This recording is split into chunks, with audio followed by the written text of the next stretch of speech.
No entanto, os talhões, conduzidos do jeito que estamos vendo, se apresentavam saudáveis.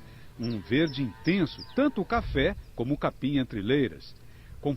Uma outra hora eu quero fazer uma aula com vocês somente sobre a utilização de alguns tipos de forrageiras nas linhas das culturas. Aqui ele está dando exemplo do café, que funciona muito bem, braquiária, enfim, entre outros capins que funcionam muito bem, como que deve ser feito, altura, roçagem. Uma outra hora eu quero falar só sobre isso, tá? Olha aqui a diferença, olha, parece até que é lavoura irrigada, né? E, na verdade, não deixa de ser. As plantas estão se auto-irrigando, buscando água no subsolo de uma região para a qual antes ninguém dava nada. Para descrever como essas terras seriam pobres e impróprias para a agricultura, antigamente se dizia que no Cerrado até a saúva passava fome. Uma das pessoas que contribuíram para desmistificar essa ideia foi o agrônomo José Pérez Romero, cafeicultor, pesquisador por conta própria e consultor, mentor do Alessandro nesse sistema que estamos mostrando. Qual é a mágica do gesso? O que ele faz no solo para que a gente... Presta atenção, galera. Presta atenção no que ele vai dizer agora. Ele procura as argilas dispersas que estavam entupindo os poros, certo? E granula. Sim. Procura. Com isso abre uma porosidade muito maior, que antes era muito baixa e que a raiz tinha tremenda dificuldade de atravessar. Pelas explicações do professor Romero, dá para entender que o gesso age como um escultor. Ao penetrar na terra dura e empedrada, ele vai abrindo orifícios, reconfigura as camadas do subsolo. E um ótimo solo, relembro, é 50% de poros com água ou ar. Galera, vamos lá. A gente precisa dar uma parada agora e entender isso daqui. Muita gente que está me ouvindo aqui agora fala assim, pô, Daniel, mas como assim o efeito do gesso tem a ver com floculação do solo? Ou, peraí, o que é a floculação do solo? Cara, muito importante o que o nosso colega aqui falou. Porque a gente olha para o gesso sempre pensando o seguinte, bom, a função do gesso é neutralizar alumínio em profundidade, enfim, que está correto, é assim. Agora, ele trouxe aqui uma nova perspectiva da utilização da gessagem, que é quanto à floculação.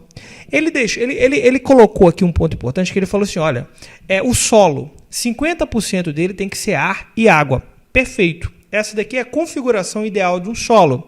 Ele tem que ser aproximadamente aí de entre 20% a 30% de ar, e 20% a 30% de água, certo?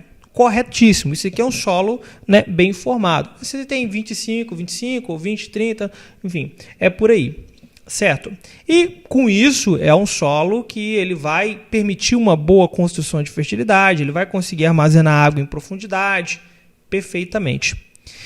Ele falou sobre um processo chamado floculação. Mas, Daniel, o que seria isso? Ele deu esse exemplo dos solos mais agregados. No solo, né, quando a gente fala aqui nas argilas, a gente tem tanto a dispersão como a floculação. Certo? A dispersão das argilas, e aí quando a gente fala de dispersar, você fala assim, é um solo com erosão? Não necessariamente, pode ser um solo compactado, né? Não é esse o ponto específico. Acontece que tanto a dispersão quanto a floculação, ela é influenciada por fatores como textura do solo, mineralogia do solo, o próprio pH influencia, sais solúveis e vai influenciar também, certo? Mas, Daniel, o que a gente quer? A gente quer um solo bem floculado ou um solo disperso? Um solo floculado. O que a gente quer é um solo bem floculado. Um solo bem floculado, ele vai ter aí no seu 50% de composição vai ser ar e água. Acontece que aqui entra um ponto muito importante. Por quê? Um solo que ele está muito disperso, ele é um solo que ele tem predominâncias de cargas negativas. Opa, aqui a gente já começa a entender onde que entra a gessagem. Ou o porquê dessa relação entre gesso e um solo bem formado. O que tem a ver uma coisa com a outra, se até hoje eu ouvi falar que gesso tinha a ver com a questão de alumínio, né? Vamos lá, vocês vão entender isso aqui. Um solo muito disperso, como eu já adiantei aqui, ele é um solo que tem predominância de carga negativa.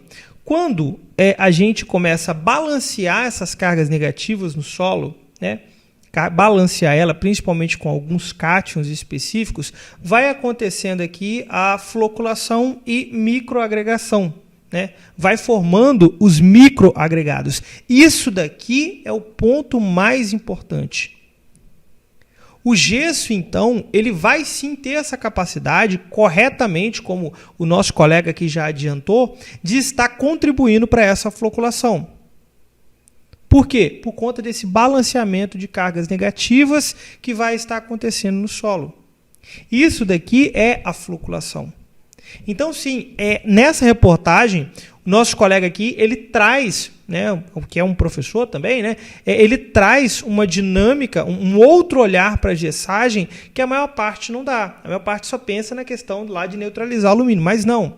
Esse processo de floculação, ele acontece. No entanto, não é só o gesso que faz isso, tá?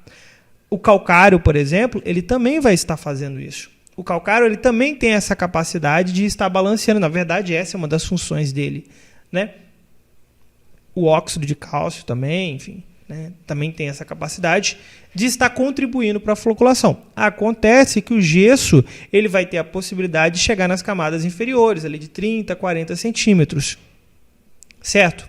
Por isso que ele diz que o gesso ele contribui nesse processo de floculação do solo, que é realmente manter o solo ali com seus 50% de ar e água, ou seja, 20 a 30% de ar e 20 a 30% de água. Beleza?